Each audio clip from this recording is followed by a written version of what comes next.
So let's talk about Polestar 4, and more specifically about the trims and packages that will be available. This is information that have not been released to the public in many world markets, especially in North America. But what I've done here is I've compiled some press release materials with information that have came out of markets that are going to receive Polestar 4 in 2023. But if Polestar 2 is any indication, then these trims and packages are going to stay pretty constant across the globe. This video is really not intended to be a concrete trim list or option that you can base your purchase decision off of. Rather, this is a video about what kind of options and what kind of equipment you're able to get on the Polestar 4. Likely, everything I mentioned in this video is going to be a box which you can tick when you're configuring your Polestar 4, or something you can compare and contrast when you're shopping around for competitors as well. The base model has an 88 kilowatt-hour battery and a single 272 horsepower electric motor mounted on the rear axle. This model can do 0 to 60 in 6.9 seconds. And Polestar claims a range of 270 miles. Although you should know this is only a preliminary figure, an actual EPA rating will be released closer to the date of launch in North America. The base model is likely going to start somewhere between $50,000 to $60,000, but I would wager it's somewhere closer to the $60,000 bracket, since Polestar 2 starts at $50,000, and that way there is some separation between the two models. For that price, the base model is actually pretty well equipped. Two things to know: heat pump is standard, which all manufacturers should do at this point. Every EV shall just come with one. They are so much more efficient in keeping cabin warm in the winter than traditional AC system. The base model also comes with a 360-degree camera system. I mean, Polestar 4 is not exactly a huge vehicle. In terms of lens-wise, it's actually somewhere between a C-Class and an E-Class, but it does have a pretty long wheelbase, so this will make maneuvering in these tight spaces a bit easier. Now, something seems very interesting to me is that the L2 autonomous driving system, so the lane keep assist, the active lane keep assist, the adaptive cruise control, and the ability to change lanes on its own, is technically available as a package, but it seems like all Polestar 4 is going to come with that package no matter what, and at no extra cost. The system itself, in terms of capabilities, is pretty similar to the Tesla basic autopilot, so this is going to help it compete with the Tesla a bit.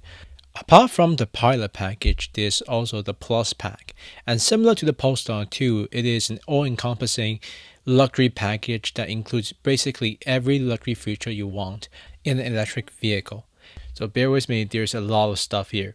It includes a 21-inch alloy wheels, matrix LED headlamps, and also auto-dimming exterior mirrors, a 12-speaker Harman Kardon audio system, a pretty large and color heads-up display, a 3-zone automatic climate control with a 5.7-inch touchscreen for the rear occupants. It also adds memory function to the 12-way adjustable front row seats, so that's drivers and passenger seats, and also electrically adjust the steering wheel column. And there's also these really plush Maybach style like pillows for the second row passenger. It also adds the electric recline function to the second row seats, and also heated steering wheel and heated rear seats, and to top it all off, a kick sensor for the tailgate. Now, this package is likely going to cost somewhere between $7,000 to $8,000, and depends on how much of the stuff here you want. It can end up to be a pretty good deal or not. If you add all these equipment to a German branded electric vehicle, say something like a Porsche Taycan, it's going to end up way more than $7,000 or $8,000. Some of the stuff is going to be pretty unique in the segment, especially the second row recline and also the pillows. But it's not going to make it quite a limousine simply because of its external dimensions, but it's definitely going to be a more comfortable experience than the back of a Polestar 2. It seems like if you want to add the bigger battery, which is a 102 kilowatt-hour unit, to your configuration, you're going to have to add the Plus pack first. And the bigger battery itself is going to cost between $6,000 to $7,000.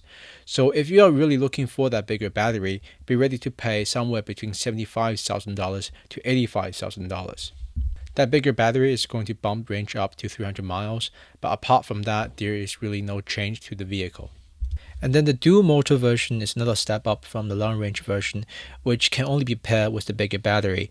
That basically mimics the same electric motor on the rear axle to the front axle, making 544 horsepower in total. This model will have a 0 to 60 time about 3.6 or 3.5 seconds. And this is going to be the most powerful model actually. You will be able to add the performance package on top of it, but that does not increase the power level, but rather give you a performance braking system, a performance suspension tuning, and golden seat belts and golden accents around the vehicle, and also 20-inch performance wheel with a family-related design we're seeing on Polestar 2 and Polestar 3 at this point. You'll also be able to get ventilated Napa seats on this model as well. It is going to be an extra option. But at this point, you are inching very close, if not over $100,000, which honestly, there are simply better options at this price.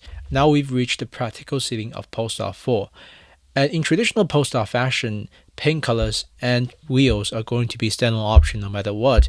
Speaking of standalone options, there is something here that is really interesting, which is an electric chromatic roof.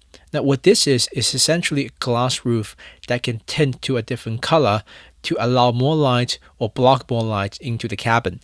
This has been an option on Porsche Taycan and some of the Mercedes models, but those German options tints to a more sort of whitish color, whereas Polestar tints to a more sort of dark bluish color.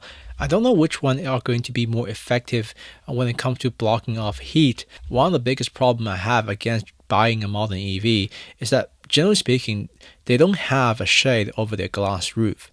And ask anyone who drives a Tesla in Southern California can tell you, it is not a fun experience in 100-degree weather. But don't get me wrong, I still prefer a physical shade over the glass roof, but this is really the second best option around.